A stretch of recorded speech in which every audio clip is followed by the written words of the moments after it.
నా 16 GB rams తీసుకున్నారు. And దారుణంగా నా గ్రాఫిక్ కార్డు కూడా తీసుకున్నారు. 6 GB ఉంటుంది గ్రాఫిక్ కార్డు. దగ్గర పెద్ద గొడవ కూడా జరిగింది. పూర్తిగా చూడకుండా ఈ వీడియోని తప్పుగా అయితే ట్రీట్ చేయకండి. It's my humble request. Hi guys, ఎలా ఉన్నారు? సోది లేకుండా మ్యాటర్లోకి వెళ్ళిపోదాం.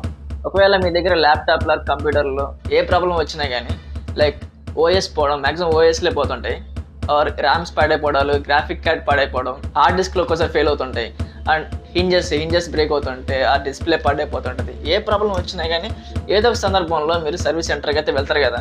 అప్పుడు మీరు చెప్తారు, సార్ పలానా ఇష్యూ వచ్చింది చేయండి అని చెప్తారు. వాళ్ళు ఏంటంటే ఓకే ఒక 1 hour అట్లా ఆగిరండి చేసి పెడతారు అంటారు, కన్ఫర్మ్గా చెప్తారు. ఇక్కడ మనం చేసే తప్పు ఏంటంటే ల్యాప్టాప్ అతనికి ఇచ్చేసి, ల్యాప్టాప్ అయితే ల్యాప్టాప్, సిపి అయితే సిపి ఏదో ఒకటి, సో అతనికి ఇచ్చేసి సరే బ్రో చేసి పెట్టండి, ఒక 1 hour వచ్చి తీసుకెళ్తాను అని చెప్పేసి వెళ్ళిపోతాం మనం. ఇక్కడ ఆ సర్వీస్ చేసే అతను మంచోడైతే ఇన్ఫ్యాక్ట్ మనకి ఎటువంటి ప్రాబ్లం ఉండదు, కమ్మగా రిపేర్ చేసి ఇస్తాడు, మనం తీసుకెళ్తాం వచ్చి. బట్ ఒకవేళ ఆ సర్వీస్ మ్యాన్ కన్నింగ్ మైండ్ సెట్తో ఉంటే మాత్రం మీరు చెప్పాల్సిన పని లేదు. ర్యామ్స్ అయితే ర్యామ్స్, గ్రాఫిక్ కార్డు ఏదో ఒకటి మార్చేస్తాడు. అండ్ ఎందుకు మారుస్తారు నేను మీకు తర్వాత చెప్తాను. మీరు నమ్ముతారో నమ్మరో కానీ మదర్ బోర్డులు కూడా మార్చేస్తారు, అండ్ మార్చేసిన రోజులు కూడా ఉన్నాయి. ఎన్ని పార్ట్స్ మార్చినా మనకి తెలియదు, మనకి అర్థం కాదు.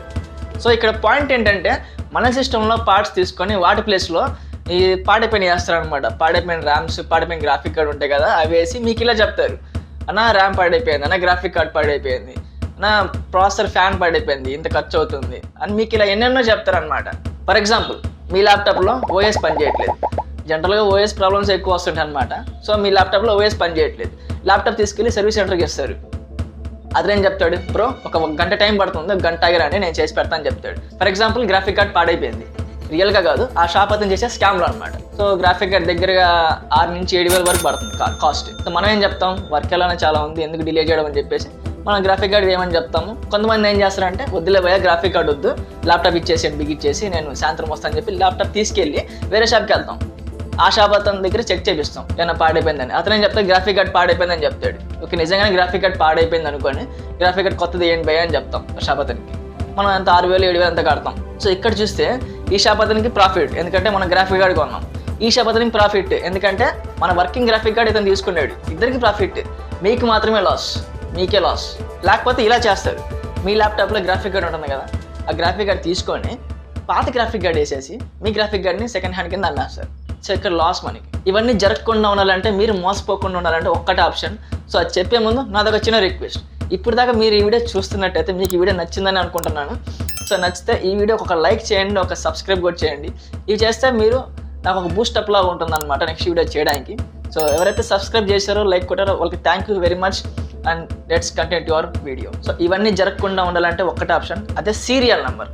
సో ప్రతి హార్డ్వేర్ మీద సీరియల్ నెంబర్ ఉంటుంది. ర్యామ్ మీద, గ్రాఫిక్ కార్డ్ మీద, ప్రాసెసర్ ఫ్యాన్ మీద, ప్రతి హార్డ్వేర్ మీద ఒక సీరియల్ నెంబర్ ఉంటుంది. సో అది ఎలా మనం కనుక్కోవాలంటే చెప్తాను. దానికోసం ఒక యాప్ ఇన్స్టాల్ చేయాలి, దాని పేరు CPU Z. స్క్రీన్ మీద కనిపిస్తుంది కదా, అలాంటి యాప్ అనమాట CPU Z.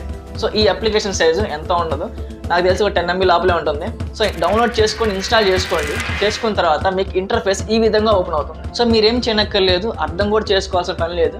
ఇక్కడ ట్యాబ్స్ ఉన్నాయి కదా, ఆ ట్యాబ్ ప్రతి ట్యాబ్ మీద క్లిక్ చేసి స్క్రీన్ షాట్ తీసుకోండి. ఫర్ ఎగ్జాంపుల్ మీ ర్యామ్ యొక్క సీరియల్ నెంబర్ మీరు చూడాలి. ఇక్కడ మెమరీ పక్కన SPD అని ట్యాబ్ ఉంది కదా, దాన్ని క్లిక్ చేయండి. క్లిక్ చేస్తే ఇక్కడ అన్ని డీటెయిల్స్ వస్తాయి. లైక్ ఫర్ ఎగ్జాంపుల్ నా ర్యామ్ వచ్చి 16 GB ర్యామ్ ఉంది ఇక్కడ. సో కిందకి వస్తే part number, serial number. So ఈ సీరియల్ నెంబర్ ఏంటంటే ఇదే సీరియల్ నెంబరు మీకు ర్యామ్ మీద ఉంటుంది. సో ఒకవేళ సర్వీస్ షాప్ అతను మీ ర్యామ్ పాడైపోయింది సార్ అని చెప్తే ఆ ర్యామ్ తీసుకొని చెక్ చేసుకోండి, ఇదే సీరియల్ నెంబరు ఆ ర్యామ్ మీద కూడా ఉందా, రెండు టాలీ అయినాయా. టాలీ అయితే అది మీ ర్యామ్, నిజంగానే మీ ర్యామ్ పాడైపోయింది చెక్ చేసుకోండి. ఒకవేళ సీరియల్ నెంబర్స్ టాలీ అవ్వకపోతే మీ ర్యామ్ మారిపోయింది, డ్యామ్ షూర్ మీ ర్యామ్ మారిపోయింది. సో ఇలా మీరు కన్ఫర్మ్ చేసుకోవచ్చు అనమాట. సో ఇది సీరియల్ నెంబర్ పవర్ అంటే. సో ఇదనమాట, ఈ విధంగా మీరు చెక్ చేసుకోవచ్చు. ర్యామ్ మీదనే కాదు, గ్రాఫిక్ కార్డ్ మీద ఉంటుంది, మదర్ బోర్డ్ మీద ఉంటుంది, ప్రతి హార్డ్వేర్ మీద సీరియల్ నెంబర్ ఉంటుంది.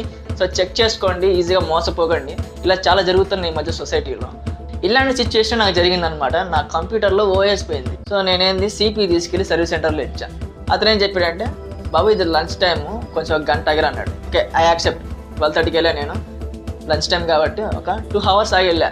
తీరిగ్గా నా పనులను చూసుకొని 3కి వెళ్ళానండి. సో వెళ్ళాను అనమాట. వెళ్ళిన తర్వాత నాకు అతను ఇలా చెప్పాడు, బాబు ఈ సిస్టంలో ఒక ర్యామ్ పాడైపోయింది, తీసేశాను, కొత్త ర్యామ్ కూడా వేసాను అని చెప్పాడు.